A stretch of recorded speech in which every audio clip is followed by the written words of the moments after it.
ఓం నమో నారాయణాయ నమశివాయ. మహాభారతం ఆదిపర్వం అండి. ఇందులో 196వ అధ్యాయం. ఎక్కడి వరకు మాట్లాడుకున్నాం మనం నిన్న? ఈ ద్రౌపదినికి ఎక్స్ప్లెయిన్ చేస్తూ ఉన్నారు.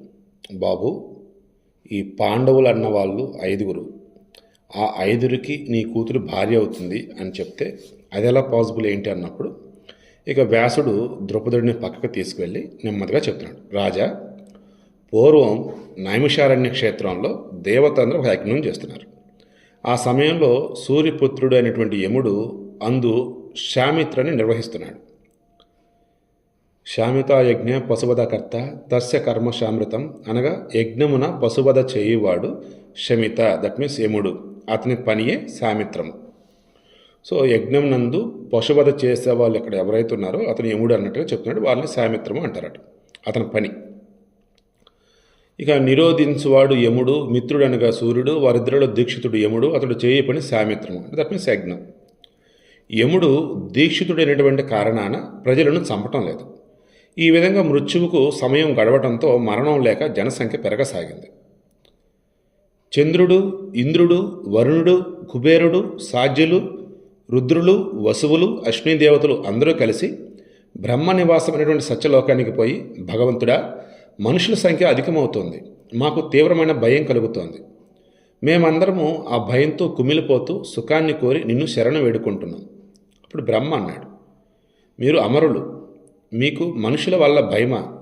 మీకు మనుషుల వల్ల ఎన్నడూ భయం కలగదు. అప్పుడు దేవతలు అన్నారు, మనుషులు అమరులైరి, మా మధ్య భేదమే లేదు, అంతరం తొలగటంతో మా ప్రత్యేకతకై మీ వద్దకు వచ్చామన్నాడు. ఎందుకు? హరించాల్సినటువంటి యముడా యజ్ఞంలో ఉన్నాడు, జనాలా పెరిగిపోతున్నారు, ఇంకా చావు లేనటువంటి దేవతలు మాకు, ఆడ భూలోకంలో కూడా చావు లేకుండా ఉన్నటువంటి ఆ మనుషులకి ఇంకా తేడా ఏముందన్నట్టుగా వీళ్ళు. అప్పుడు ఇక బ్రహ్మ అన్నాడు, సూర్యపుత్రుడైన యముడు దీక్షితుడగుడిచే మనుజులకు మరణం లేదు.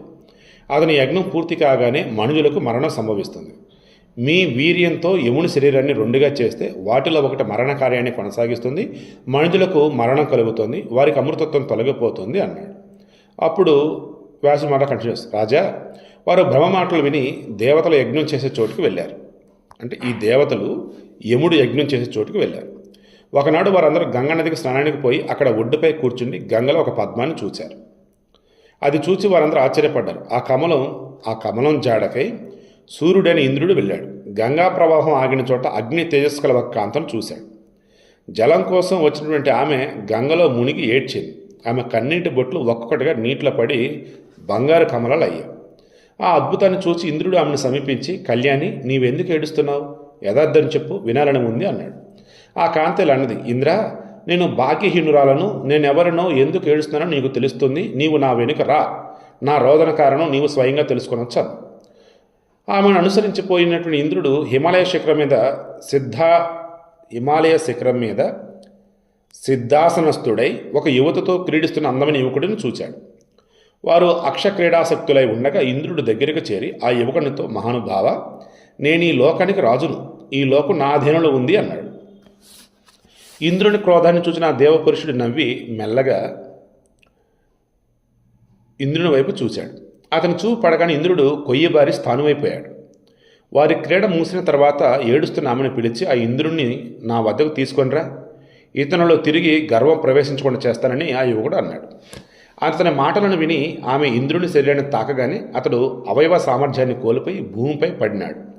అతనిని చూచి రుద్రుడు ఇక ఎప్పుడూ ఇలా చేయవద్దని పలికాడు. నీలో అమితమైన బలం, పరాక్రమం ఉన్నాయి. ఈ గుహ ద్వారానికి అడ్డమైన ఈ పెద్ద కొండను తొలగించు, లోనికి ప్రవేశించు, నీతో సమానులైన ఇంద్రులు అక్కడ ఉన్నారు అన్నాడు.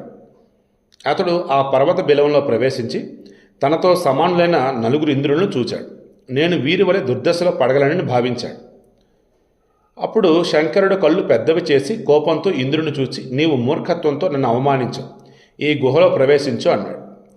పర్వత శిఖరంపై శంకరుడు ఆ విధంగా ఉంటే ఇంద్రుడు శిథిలమైన అవయవాలతో గాలికి ఊగిసలాడే రావి ఆకువలే కంపించిపోయాడు. ఇంద్రుడు కంపిస్తూ వెంటనే చేతులు జోడించి, బహురూపుడవై ఉగ్రుడైనటువంటి నీవు ఈ లోకానికి అంతకు ఆది పురుషుడు అని స్తుతించాడు. భయంకరమైన తేజస్సు గల రుద్రుడు నవ్వి ఇలా అన్నాడు, నీ వంటి వారు ప్రసాదానికి అర్హులు కారు.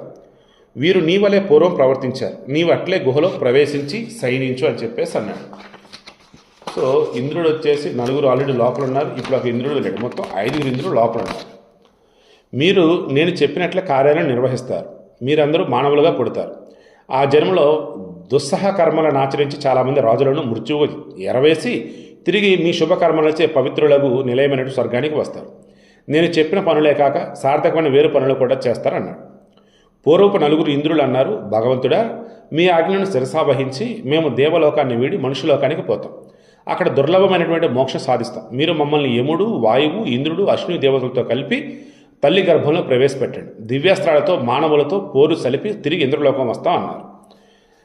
ఇక వ్యాసుడు చెప్తున్నాడు ద్రుపదుడితో, రాజా, వజ్రధారి ఇంద్రుడు పూర్వేంద్రుల మాటలను విని దేవతాశ్రేణుడి శంకరుడితో ఇలా పలికాడు, పూజ్యుడా, నా వీర్యంతో 5వ వాడవుతాడు, సృజించి వీరికిస్తాను. వీరితో కలిసి అతడు 5వ వాడవుడు. వారి పేర్లు వరుసగా విశ్వభుక్కు, భూతధమ, శివి, శాంతి, తేజస్వి. ఎవరు ఆ ఇంద్రులు? విశ్వభుక్కు, భూతధమ, శిబి, శాంతి, తేజస్వి. 5 ఇంద్రులు భూలోకంలో పాండవులుగా పుట్టేవాళ్ళు. శంకరుడు వారి కోరికను విని సాధు స్వభావంతో ఆనందించి వరమిచ్చాడు. ఆ సౌందర్య రాశిని అంటే స్వర్గలక్ష్మి మానవ లోకంలో వారి భార్యని చేశాడు. దేవదేవుడైన శంకరుడు వారితో కలిసి అనంతుడు, అవ్యక్తుడు, అప్రమేయుడు, అజుడు, ప్రాచీనుడు, సనాతనుడు, అనంతుడు, విశ్వరూపుడైనటువంటి శ్రీహరి వద్దకు వెళ్ళాడు. అతడు ఆ మాటలకు అంగీకరించాడు. పిమ్మట అందరూ భూమిపై జన్మించారు. అదే సమయంలో శ్రీహరి తన కేశపాప నుండి 2 వెంట్రుకలను బయటకు తీశాడు. వాటిలో ఒకటి తెల్లనిది, మరొకటి నల్లనిది. ఆ 2 వెంట్రుకలు యదువంశ స్త్రీలైన దేవకి, రోహిణుల గర్భంలో ప్రవేశించాయి. తెల్లటి కేశం బలరాముడు, నల్లటి కేశం శ్రీకృష్ణుడు అయ్యారు. ఉత్తర హిమాలయ గుహలో బందీలైన 4 పరాక్రమవంతులైన పాండవులైరి ఇంద్రాంశగల పాండుపుత్రుడు సవ్యచాచి ఇంద్రుడు. ముందున 4 వచ్చేసి ధర్మరాజు, భీముడు, నకుల సహదేవులు. ఎండింగ్లో ఇంద్రుడు తన వీర్యమిచ్చి ఒక కొత్తగా ఇంద్రుడిని పుట్టించాడు. అతడే సవ్యచాచి, అంటే 2 చేతులతో బాణాల సామర్థ్యం ఉన్నవాడు అర్జునుడు. పూర్వం ఇంద్రులైన వారు పాండవులు, స్వర్గలక్ష్మి ద్రౌపది అయింది. దైవయోగం లేనప్పుడు యజ్ఞవేది నుండి దివ్యకాంతి ఎలా ఉదయిస్తుంది? ఆమె రూపం చంద్రసూర్యుల వలె ఎలా ప్రకాశిస్తుంది?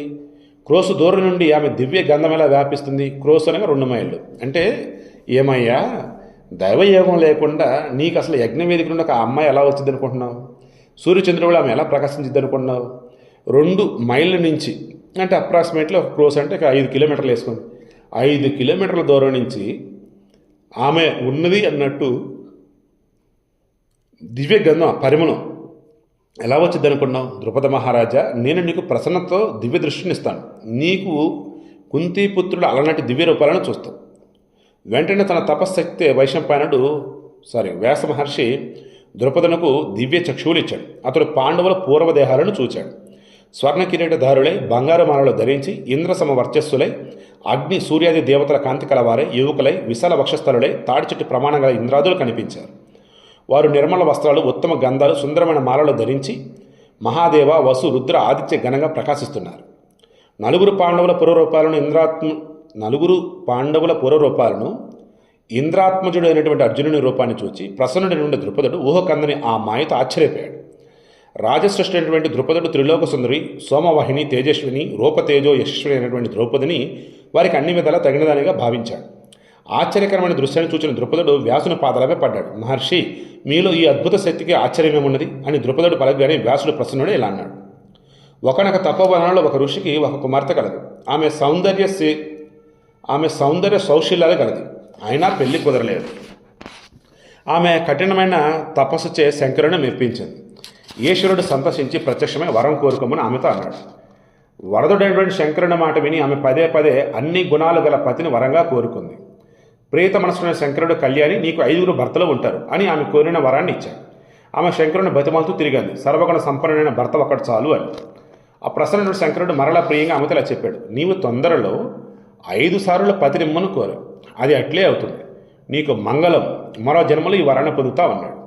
ద్రుపద మహారాజా, ఆ ఋషి కన్యకి నీ కుమార్తె అయింది. 5 వీరులకు పత్నిగా పూర్వమే నిర్ణీతమైంది.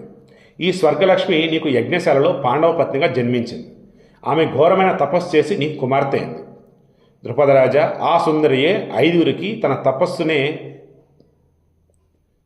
ఆ సుందరికి క్షమించాలి, ఆ సుందరియే 5గురికి తన తపస్సుచే పత్ని అయింది. బ్రహ్మయే ఈమెను దేవపత్నిగా తలపెట్టాడు. ఇది గ్రహించి నీ ఇష్టం వచ్చినట్లు చేయని చెప్పేసి చెప్పాడు. సో వాట్ నెక్స్ట్ రేపు డిస్కస్ చేద్దాం.